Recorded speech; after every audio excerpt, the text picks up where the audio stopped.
አስከሬኖቹን በማቀዝቀዣ ውስጥ አንዱን በሌላው ላይ ደራርበሽ ለማስቀመጥ የወሰንሽው ለምንድን ነው? የነበረኝ አንድ ጥቅል ማቀዝቀዣ ብቻ ነበር። እንደ ፖሊስ ሪፖርት ከሆነ ትልቋን ልጃችሁን የአንደኛውን ልጃችሁን አስከሬን እንድታነሳ አዘሻታል። አይ አስከሬኑን እንድታነሳ አላዘዝኳትም። በምሽት እንዴት በሰላም ትተኛለሽ? በደንብ ተኛለሁ እና ለዚያ ምንም አይነት ጸጸት አይሰማሽም? እንደገናም ቢሆን አድርገዋለሁ። ይህ እስካሁን ካየኋቸው ሁሉ የከፋ ክስ ነው። ያች ልጅ በዚያ ቅጽበት የደረሰባትን ሽብር ታውቅ ነበር። በአሰቃቂና በሚያሳዝን ሁኔታ በወላጇ እየተከዳች እንደሆነ ታውቅ ነበር።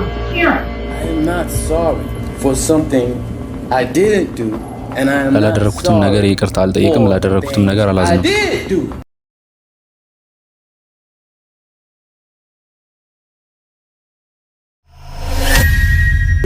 ሚሼል ቢሊየር 4 ልጆች ያሏት እናት ስትሆን 2 የገዛ ልጆቿ ገድላ አስከሬናቸውን ለ3 ዓመታት ያህል በማቀዝቀዣ ውስጥ አስቀምጣ ነበር። ይህ አሰቃቂ ግኝት የታወቀው መጋቢት 24 ቀን 2015 የቤት ኪራይ ባለመክፈሏ ምክንያት ከቤቷ ስትባረር ነው። የፍርድ ቤት ባለስልጣናት ሳሎን ውስጥ በነበረው ማቀዝቀዣ ውስጥ የልጆቿን የስቲቭ ባሪ እና የስቶኒ ቢሊየርን አስከሬን አግኝተዋል። ቢሊየር በችሎቱ ላይ ግድያውን የፈጸመችው ታናሽ ልጇን ማቲውን እያሰቃዩት እንደሆነ መሆኑን ብትገልጽም ይህን የማረጋገጥ ምንም አይነት ማስረጃ አልተገኘም። ይልቁንም በህይወት የተረፉት ልጆች በእሷ ድርጊት አካላዊ በደል ይደርስባቸው እንደነበረ ማስረጃዎች አሳይተዋል። ቢሊየር ይህ ውሸት ነው እያለች በፍርድ ቤት ትጮህ ነበር።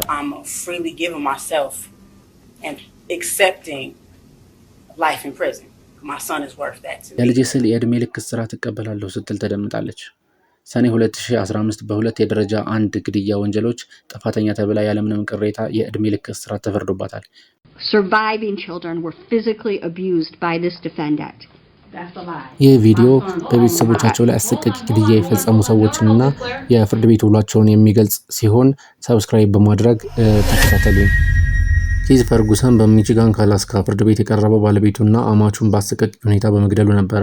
ፈርጉሰን ተለይታው ትኖር የነበረችውን ባለቤቱን ቲፋኒ ፈርጉሰንንና አባቷን ጄምስ ዊልበርን በመግደል ወንጀል ጥፋተኛ መሆኑን አምኗል።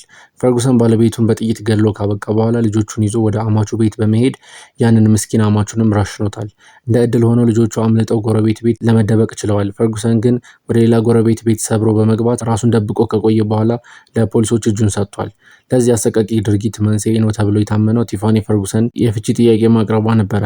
ፈርጉሰን የፈጸመው ወንጀል እጅግ አጸያፊ ቢሆንም በፍርድ ቤት ውስጥ ያሳየው ባህሪ ደግሞ ከዚህም የባሰ ነበረ። በክስ ሂደቱ ወቅት ስነስርዓት በማጓደል ላለመተባበር በግልጽ እና ጸያፍ ቃላትን በመናገር ችሎት ያውክ ነበር። የሆነውን ዝርዝር ነገር ውስጥ አልግባ፣ ህመሙ አናርዝመው፣ ዝም ብለህ 100 ዓመት ፍረድብኝ እያለ ዳኛው ላይ ሲጮህ ነበረ። ምንም እንኳን በጥፋተኝነት እምነቱ ምክንያት እንደ ጠለፋና ፈንጅ መያዝ ያሉ አንዳንድ ክሶች ቢሰረዙለትም ለድርጊቱ ምንም አይነት ይቅርታ አልነበረውም። በፍርድ ቤቱ ወቅት ቲፋኒ ጓደኛ የሆነችው ካርላ ፈርጉሰን በገዛ ልጆቹ ላይ ስላደረገው ስነ ልቦናዊ ጠባሳ የሚገልጽ ስሜታዊ ንግግር አድርጋለች። ልጆቼን እወዳቸዋለሁ ትላለህ፣ ነገር ግን እናታቸውን አያታቸውን ገደልክ። ልጆችህ በህይወት ዘመናቸው ሁሉ የሚሸከሙት የስነ ልቦና ስቃይ ምን ያክል እንደሆነ ይገባሃል። ይቅር ለማለት እንዳለብን አውቃለሁ፣ አሁን ግን ለአንተ ያለኝ ስሜት ጥላቻ ብቻ ነው ስትል ተናግራለች።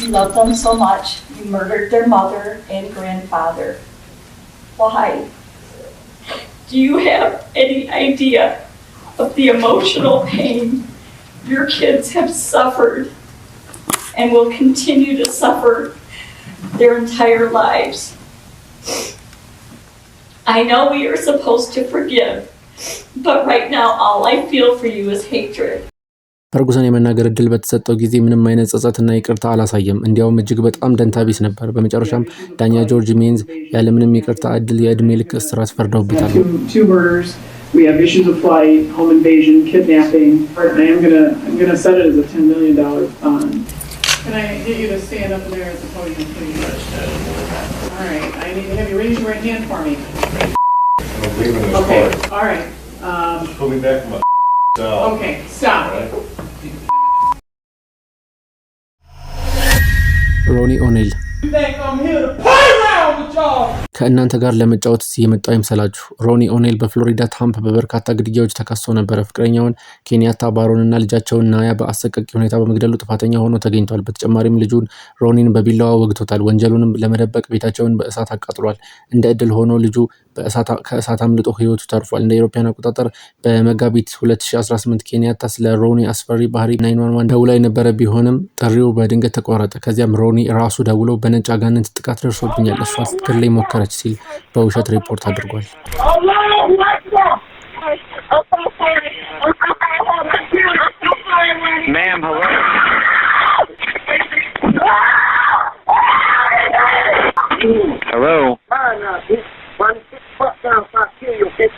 ኦኔል የፈጸማቸው ወንጀሎች እጅግ አጸያፊ ቢሆንም በፍርድ ቤት ውስጥ ያሳየው ባህሪ ደግሞ ከዚህም የባሰ ነበር። በችሎቱ ወቅት ኦኔል ራሱን ወክሎ የተከራከረ ቢሆንም ሂደቱን እንዲህ ነበረ። ኬንያታን ገድያታለሁ፣ ነገር ግን የምትናገሩ ከሆነ እውነቱን እንድትናገሩ ፈልጋለሁ እያለ ይጮህ ነበረ። ዳኛ ሚሼል ስነስርዓት እንዲይዝ እና ድምፁ እንዲቀንስ በተደጋጋሚ ያስጠንቅቀውታል። But I want you to tell it like it is if you're going to tell it. Mr. O'Neill, All right. Listen, stop. All right. Listen to me. I'm not going to raise your voice again. I'm not going to raise my voice again. ኦኔል ከጥቃቱ ተርፎ በእሱ ላይ ምስክርነት የተሰጠውን የገዛ ልጁን እስከመጠየቅ ክሮስ ኤግዛማይን እስከማድረግ ደርሷል። እንዴት ነህ ሮኒ? ደህና።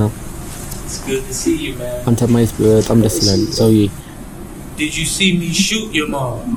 እናተ ላይ ስተኩስ አይተኸኛል? አላየሁህም። Did I hurt you that night? በዚህች ምሽት ጎድቻለሁ? Yes. አዎ። I did.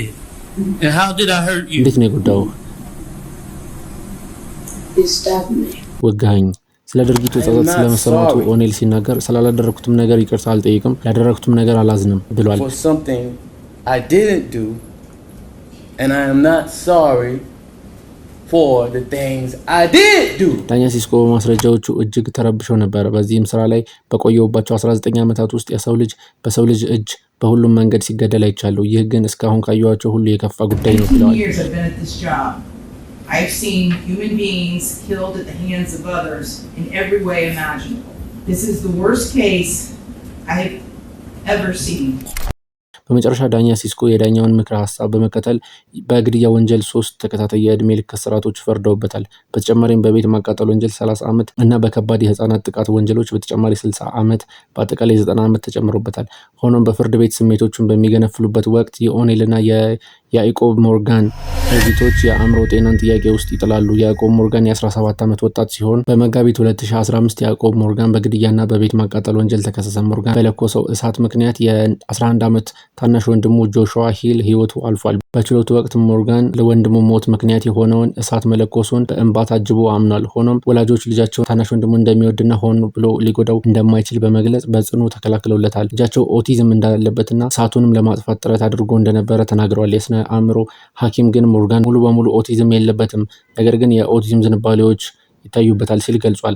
መርማሪዎች ሞርጋን እሳቱ በሚነድበት ወቅት እርዳታ ባለመጥራቱ ለማዳን ባለመሞከሩ ክፉ ሐሳብ ነበረው ሲሉ ከሰዋል። እንዲሁም ሞርጋን ከዚህ ቀደም በእሳት መጫወት ልምድ እንደነበረው በገዛ እጁ ለ2 ሳምንታት በእሳት አልጫወትኩም ብሎ የጻፈው ማስታወሻ እንደ ማስረጃ አቅርበውበታል። In his own handwriting, your son, quote, says, I didn't cook, burn, or light anything at all, haven't played with fire, there it is, in 2 weeks. ሞርጋን ወላጆች በበኩላቸው የልጃቸው እምነት ቃል የተገኘው ለረጅም ሰዓታት ያለ ካሜራ በተደረገ ምርመራና በጫና ውስጥ ሆኖ ነው ሲሉ ተከራክረዋል። ምርመራውም ከመጀመሩ በፊት እኛን ከክፍሉ አስወጥተውናል፣ የተመረመረም እንደሆነ እንኳን በመጀመሪያ አናውቅም ነበረ ብለዋል። በተጨማሪም ልጅ የመማር ችግር ስላለበት ውስብስብ የሆኑ ጥያቄዎችን ለመረዳት እንደሚቸግረውም ገልጸዋል። በተጨማሪም ፍርድ ቤቱ በግዴለሽነት ሰው መግደል፣ በህፃን ላይ ተገቢ ያልሆነ ድርጊት መፈጸምና 3ኛ ደረጃ የመኖሪያ ቤት ማቃጠል ወንጀሎች ጥፋተኛ ብሎታል። ዳኛውም የ15 ዓመት እስራት ሲፈርዱበት ሞርጋን በከፍተኛ ሁኔታ እያለቀሰ ነበር።